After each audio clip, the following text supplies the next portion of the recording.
आज मैं आपको इस वीडियो में BLED 2021 एग्ज़ाम से रिलेटेड सभी इन्फॉर्मेशन प्रोवाइड करने जा रहा हूँ, जैसे eligibility, chapter wise syllabus, exam pattern या exam mode, career prospects, difference between BEd and BLED। तो वीडियो को एंड तक देखना ताकि आपको सारी जानकारी बिल्कुल अच्छे से मिल सके। तो सबसे पहले बात करते हैं BLED। BLED होता क्या है? तो BLED की फुल फॉर्म होती है बैचलर ऑफ एलिमेंट्री एजुकेशन, यानी कि आप प्राइमरी लेवल या एलिमेंट्री लेवल तक के टीचर बन सकते हो इससे। ये कोर्स जो होता है ये 4 ईयर्स का होता है। इसका ड्यूरेशन कितने का होता है? 4 ईयर्स का। और इसके लिए मिनिमम एलिजिबिलिटी कितनी है? 12th पास एटलीस्ट 50%। 12th पास होने चाहिए आप, और कम से कम आपके 12th में मार्क्स कितने होने चाहिए? 50%। और OBC SC ST कैंडिडेट्स के लिए 45% एटलीस्ट, कम से कम ये हैं। अगर कोई स्टूडेंट, बहुत सारी स्टूडेंट की क्वेरी होती है, ये क्वेरी रहती है कि मतलब अगर वो 12th का एग्जाम दे रहे हैं यानी 12th में अपीयरिंग है, तो क्या वो BLED के लिए अप्लाई कर सकते हैं? बिल्कुल आप कर सकते हैं। उसके बाद क्या एग्जाम मोड कैसा होता है? तो एग्जाम ऑनलाइन यानी कंप्यूटर बेस्ड एग्जामिनेशन होता है। Online CBT examination. CBT का मतलब कंप्यूटर बेस्ड एग्जामिनेशन, यानी आपका एक एग्जाम सेंटर अलॉट किया जाएगा आपको, वहाँ पे जाके कंप्यूटर पे आपको ऑनलाइन एग्जाम देना पड़ेगा। ओके। पेपर जो होता है कम्प्लीटली MCQ होता है, यानी ऑब्जेक्टिव टाइप क्वेश्चन होता है। 100 क्वेश्चन आते हैं। इसकी टॉप यूनिवर्सिटीज़ कौन कौन सी? तो Miranda House College, Lady Shri Ram College for Women, Gargi College, Jesus and Mary College, और भी बहुत सारे हैं। आप देख सकते हैं लगभग 7 या 8 कॉलेज हैं जो ये दिल्ली में ही ये कोर्स ऑफ़र करते हैं। और सबसे खास बात क्या है, जो BLED कोर्स दिल्ली में है या DU जो ऑफ़र करता है वो कोर्स और सिर्फ गर्ल्स के लिए है, और ओनली 400 सीट्स हैं, अप्रॉक्स 400 सीट्स। कॉम्पिटिशन टफ है, बट ये है कि अगर आप मेहनत करोगे तो 100% इस एग्ज़ाम को क्रैक कर सकते हो। इसके बाद BLED के बाद आप क्या कर सकते हो? तो BLED के बाद कुछ पॉपुलर कोर्सेज हैं, जैसे B.Ed, M.Ed या MLED। तो ये इन कोर्सों में भी आप जा सकते हो। लेकिन बहुत सारे स्टूडेंट्स के डाउट रहता है कि BLED और B.Ed दोनों में से कौन सा बेटर है। तो दोनों एक अलग अलग फील्ड है, दोनों और एक अलग अलग फील्ड है, क्योंकि B.Ed जो होता है वो ग्रेजुएशन के बाद होता है। ओके। और BLED जस्ट आफ्टर 12th आप कर सकते हो। That means you can say obviously from the point of view, या वी कैन से, हम कह सकते हैं, क्या कह सकते हैं, obviously from the point of view of knowledge of BEd is better. Knowledge के पॉइंट ऑफ व्यू से बात करें तो BEd बेटर है, but looking at the unemployment scenario, देश में आपको पता है अभी इस समय बेरोजगारी कितनी ज़्यादा है, BLED is better because that will provide you a job instantly. क्योंकि अगर आप BLED करते हो तो 12th करते ही आपको जॉब इंस्टेंटली मिल सकती है। 4 साल का कोर्स है, लेकिन प्राइमरी टीचर या एलिमेंट्री टीचर बनने का बहुत अच्छा मौका ही है। उसके साथ साथ और भी कैरियर प्रोस्पेक्ट्स क्या क्या हैं? प्राइमरी टीचर तो है ही, content reviewer, career counsellor, elementary teacher and many more. Government jobs के लिए भी एलिजिबल हो जाओगे, क्योंकि आप आपके लिए इससे क्या मिल जाएगी? Bachelor degree. और बैचलर डिग्री के बेस पर जितने भी जॉब्स अप्लाई होते हैं उन सब में आप एलिजिबल, चाहे वो SSC की जॉब्स हो चाहे कोई से भी हो। इसके बाद आप UPSC भी कर सकते हो। ओके। एग्ज़ाम जो होता है 100 MCQ होते हैं एग्ज़ाम में, और 120 मिनट्स आपको मिलते हैं। हर क्वेश्चन जो होता है, every question for each correct answer a student shall score +4 marks, and for each wrong answer there will be -1 mark. No mark shall be given for a question not attempted. मतलब अगर आप कोई भी question सही करते हो तो उसके लिए आपको 4 मार्क्स मिलेंगे, 4 नंबर मिलेंगे। और अगर आपने गलत कर दिया तो जो सही है उसमें से भी 1 मार्क्स डिडक्ट हो जाएगा, कट जाएगा। और आपने अटैम्प्ट नहीं किया तो कुछ भी नहीं मिलेगा। क्लियर है?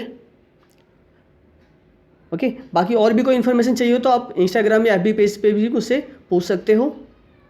अब बात कर लेते हैं चैप्टर वाइज सिलेबस की, यानी chapter wise topic wise syllabus क्या है। क्योंकि आपने देखा 2020 में पूरा पैटर्न, एग्जाम का पैटर्न सडनली चेंज कर दिया इन लोगों ने। तो 2021 में कैसा हो सकता है पेपर, या उसके आगे आने वाले सालों में किस तरीके से पेपर पूछा जा सकता है। तो सबसे पहले बात करते हैं इंग्लिश की।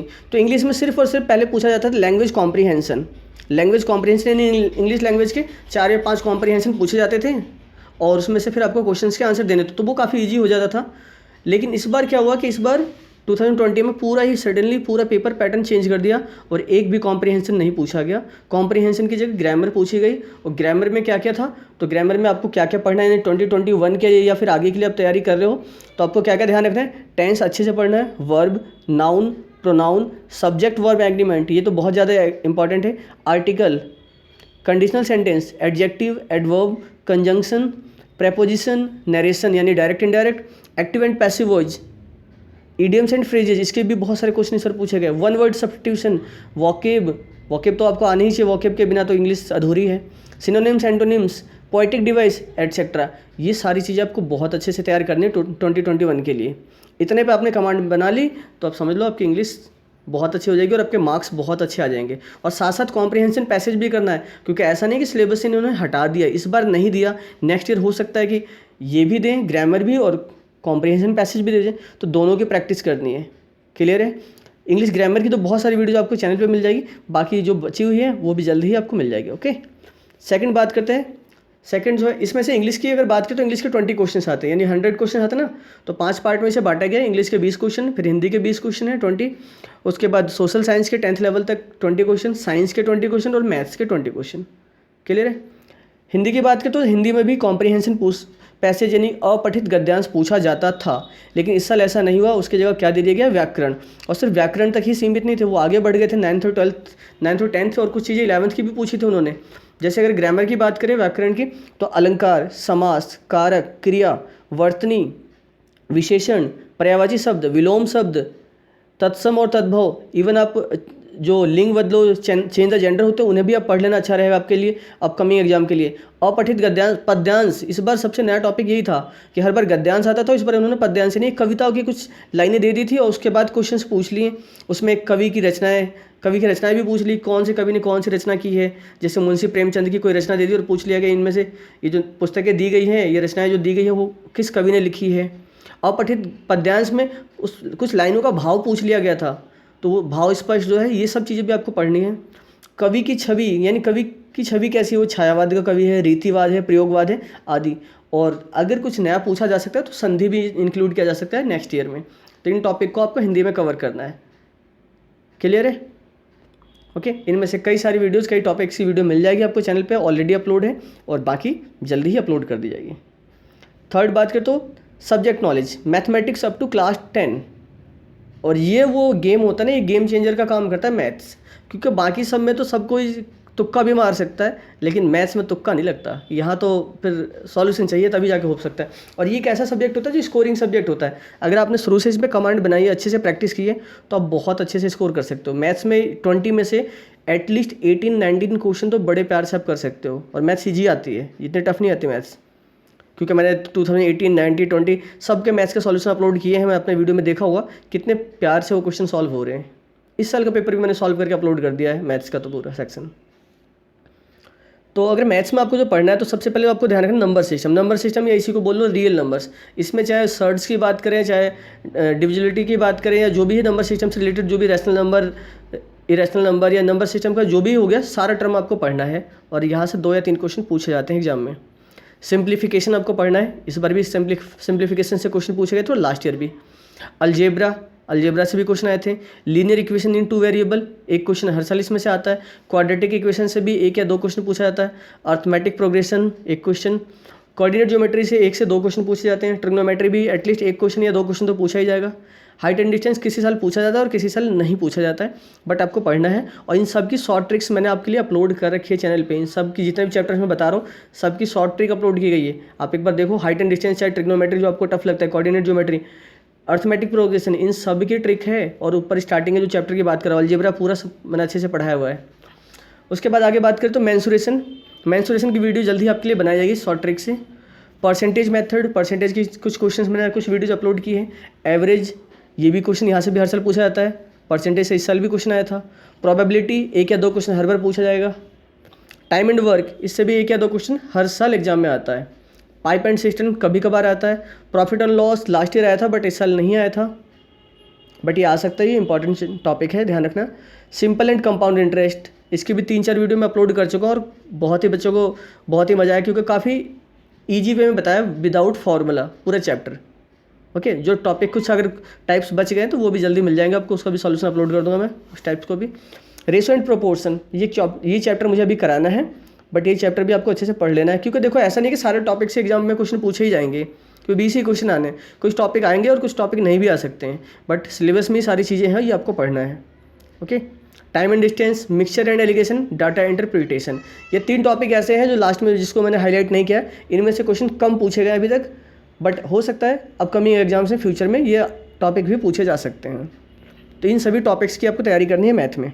क्लियर है। और इस वीडियो ज़्यादा से ज़्यादा शेयर करना ताकि जो भी बच्चे तैयारी करना चाह रहे हैं उनको सिलेबस पता चल सके, क्योंकि कोई भी सब्जेक्ट वाइज सिलेबस इस तरीके से नहीं बताता। Fourth, subject knowledge science up to class 10th, science up to class 10 10वीं कक्षा तक जो अपने साइंस पढ़ी है, फिजिक्स केमिस्ट्री बायोलॉजी, ये आपको अच्छे से पढ़नी है। 9th और 10th की बायोलॉजी बहुत अच्छे से पढ़नी है, क्योंकि यहाँ से बायोलॉजी के क्वेश्चंस काफ़ी पूछे जाते हैं। क्लियर है। फिजिक्स 9th और 10th का ध्यान रखना है, और केमिस्ट्री इसका भी टॉपिक वाइज मैं आपको अलग से बता दूंगा कि कौन कौन से चैप्टर पढ़ने हैं, बट आपको मैं ये बोलूँ 9th और 10th का जो भी हो सारा पढ़ लो, आपके लिए बेटर रहेगा। ओके। और उसके बाद है 5th social science. Social science की नॉलेज, ये भी सभी टॉपिक से 20-20 क्वेश्चन आ रहे हैं, ध्यान रखना। साइंस से भी 20 क्वेश्चन, सोशल साइंस से भी 20 क्वेश्चन, मैथ से भी, इंग्लिश से भी और हिंदी से भी। सोशल साइंस में history, geography and polity and economics, ये 4 टॉपिक्स आपको पढ़ने हैं। इकोनॉमिक्स जो है 9th और 10th का पढ़ना है आपको। पॉलिटी जो है 10th लेवल तक की अच्छे से आनी चाहिए। पॉलिटी में कुछ चीज़ें एक्स्ट्रा भी पूछी जाती हैं, जैसे कि हमारे कॉन्स्टिट्यूशन के बारे में, तो कॉन्स्टिट्यूशन भी आपको अच्छे से पढ़ना है। ज्योग्राफी में इंडियन ज्योग्राफी के साथ साथ वर्ल्ड ज्योग्राफी भी पूछी जाती है, इस साल भी पूछी गई थी। ज्योग्राफी में जैसे घास के मैदान, ऐसी चीज़ें आपने पढ़ी होगी ना हिंदी में, अगर है ना, सुना होगा आपने, अगर आप हिंदी मीडियम के तो घास के मैदान हो गए, या फिर इंडियन ज्योग्राफी से रिलेटेड अगर हम बात करें तो जितने भी प्लेट्यू हैं या फिर माउंटेन रेंजेस हैं, रिवर्स हैं, इन सब के बारे में बहुत अच्छे से आपको पढ़ना है। हिस्ट्री में बात करें तो हिस्ट्री में आपको मॉडर्न हिस्ट्री भी पढ़नी है। मॉडर्न हिस्ट्री पूरा गांधी युग जितना भी है वो सारा पढ़ना है, देश की आज़ादी तक की कहानी सारी। उसके अलावा एंशिएंट हिस्ट्री पढ़नी है और मेडिवल हिस्ट्री भी पढ़नी है। मेडिवल से क्वेश्चंस कम पूछे जाते हैं, बट एंशिएंट हिस्ट्री और मॉडर्न हिस्ट्री से क्वेश्चन ज़्यादा पूछे जाते हैं।